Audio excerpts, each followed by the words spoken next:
قرآن اور اہل بیت اکٹھے کیوں ہیں؟ مطلب اس کی کوئی دیکھیے، قرآن اور اہل بیت ان دونوں کو اکٹھا کرنے کا، ذکر کرنے کا اور کامیابی کا نسخہ بتانے کا ایک مقصد یہ بھی تھا جی قرآن یہ ایک کتاب ہے اور جو اہل بیت ہے یہ اس کا پریکٹیکل ہے۔ میں تھوڑا سا مزید کھول دیتا ہوں۔ سبحان اللہ۔ دیکھیں، ہم بھی جب سائنس کے ساتھ میٹرک کرتے ہیں یا ہمارے اسٹوڈنٹس کرتے ہیں، ایک تھیوری ہے، ایک پریکٹیکل، ایک تھیوری ہے، ایک پریکٹیکل ہے۔ اس کو تھوڑا سا مطلب تھوڑا سا اور کھول لیتے ہیں تاکہ آسان ہو جائے۔ تھیوری اصول کو کہتے ہیں، قاعدے اور ضابطے کو کہتے ہیں۔ پریکٹیکل وہ کر کے دکھاتا ہے کہ یہ ہے اصل، جی جو ادھر لکھا ہوا وہ یہ ہے۔ مثال، میں ایک مثال دے دیتا ہوں۔ اللہ رب العزت نے قرآن مجید برہان رشید میں فرمایا وَلَا تَقُولُوا لِمَن يُقْتَلُ فِي سَبِيلِ اللَّهِ أَمْوَاتٌ، فرمایا جو اللہ کی راہ میں شہید ہو جائے اسے مردہ نہیں کہنا۔ جی یہ ایک اصول ہے۔ اصول ہے۔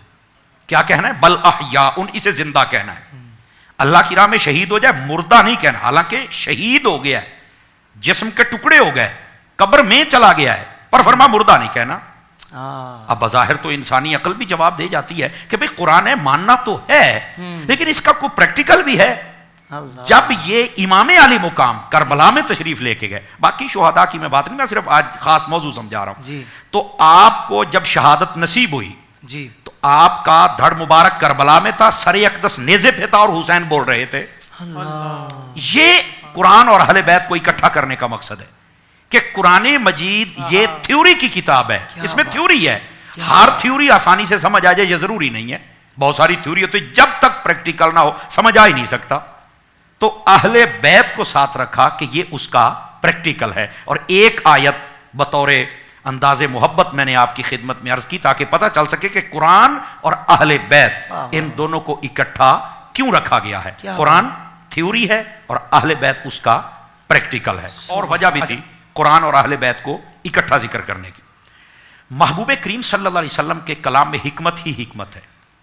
اچھا، یہ حکمت یہ ہے، آج حضرت آپ بتا رہے تھے علامہ محمد اشرف گورمانی صاحب کہ بڑا دین کا کام کرتے ہیں۔ جو دین کا کام کرنے والے لوگ ہیں نا وہ اس بات کو زیادہ سمجھتے ہیں۔ جی آج ہر بندہ، جتنے بھی مسالک، مذاہب اور فرقے ہیں، وہ کہتے ہیں ہم سچے ہیں۔ حبیب کریم صلی اللہ علیہ وسلم نے یہ ہمیں ایک ایسا وے بتا دیا کہ یہاں سے پتا چلے گا کون ہے جو حق پر ہے۔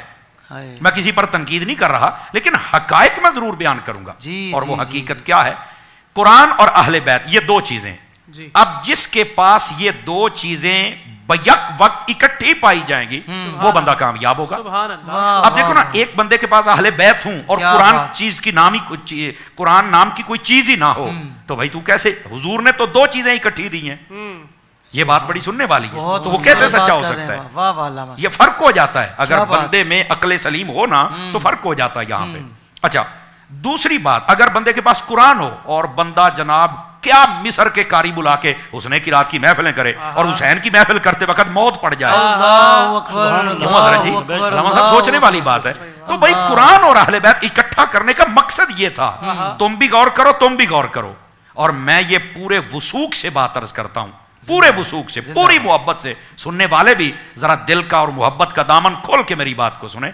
الحمدللہ ایک اہل سنت ہے جن کے ایک ہاتھ میں دامن قرآن کا ہے اور دوسرے ہاتھ میں دامن اہل بیت کا ہے، بیک وقت دونوں چیزیں ہیں۔ تو یہ حق اور سچ کی علامت ہے اہل سنت و جماعت۔